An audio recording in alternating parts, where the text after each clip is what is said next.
Good morning. Welcome to Faith in the Morning. Something good is going to happen to you today, so expect miracles. I'm so glad that you're joining with me today. Faith in the Morning exists to help you start your day with faith and encouragement, and that's exactly what's going to happen. We've been going through our No Longer Mere Mortals every single day, walking through this book and the principles of the book to help you live the supernatural life. Thank you for all those who bought your copy already. It's available wherever books are sold, from Walmart to Target, Barnes & Noble, Books A Million, Amazon. Thank you for all those who got your copy already. We'll return to that, but today is going to be a special day, as you heard me share about over the last few months, where we do another rest checkup. And what we're about to share with you today is an audio from a recent Men of Faith meeting where I met with these men and shared with them how to be empowered through rest and how rest can come through community. That God wants you to be empowered through rest, and he has rest on his mind for you. So I'm going to play the audio for you and then let you listen to it and enjoy and know that God has rest for you, he has refreshing for you, and it's a whole different mindset that when you begin to think this way, not only will you get more done, but you get it done being rested and refreshed and enjoying the blessing of God. Enjoy today's message. God wants you to rest, and he wants you to experience his rest on a regular basis. But you need to figure out what you need. You need to figure out how you're wired. And then after you figure that out, consult God, get his wisdom, and put this rest in your everyday life because you need it. You need to rest. And God will empower you through rest. And sometimes we don't rest, and it's really almost like a form of unbelief. That we're not resting because if we don't do this, it's not going to get done. I had a friend of mine who's in ministry, and we went out to lunch one day.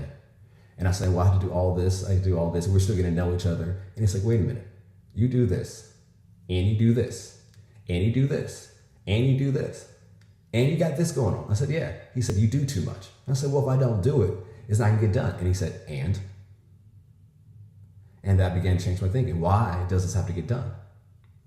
Does it have to get done just because that's what I've seen get done?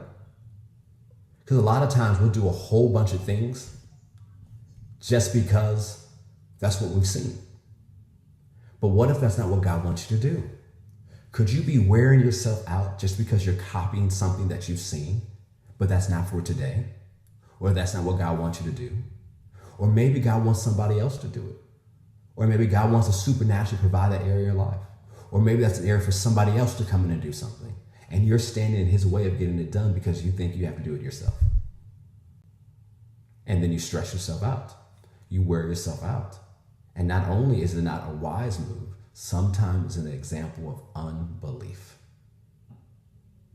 And that if we really have faith in God, we'll do what he wants us to do. We'll do what he tells us to do. And we learn how to stop when the day is done. We learn how not to stress ourselves out about it at night. We learn how to actually go to bed and not stay awake, being tormented in our mind about what we didn't get done.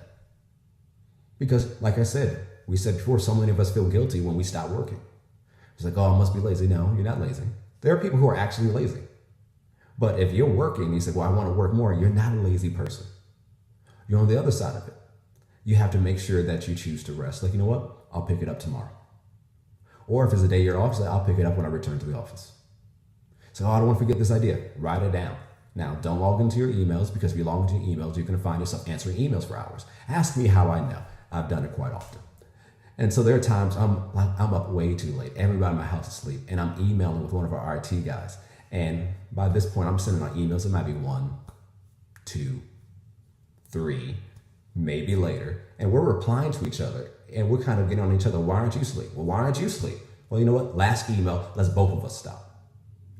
So you have to come up with a plan. You have to set boundaries over your own life. You know what? I'm not going to look at my email past this time because I know it's going to put me back in work mode.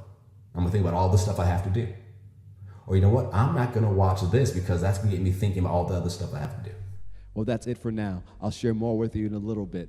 Remember, something good is going to happen to you today. Expect miracles. If you haven't already, subscribe to our podcast on Apple Podcasts or Spotify, or subscribe to our Faith Christian Center YouTube channel. Have a great day.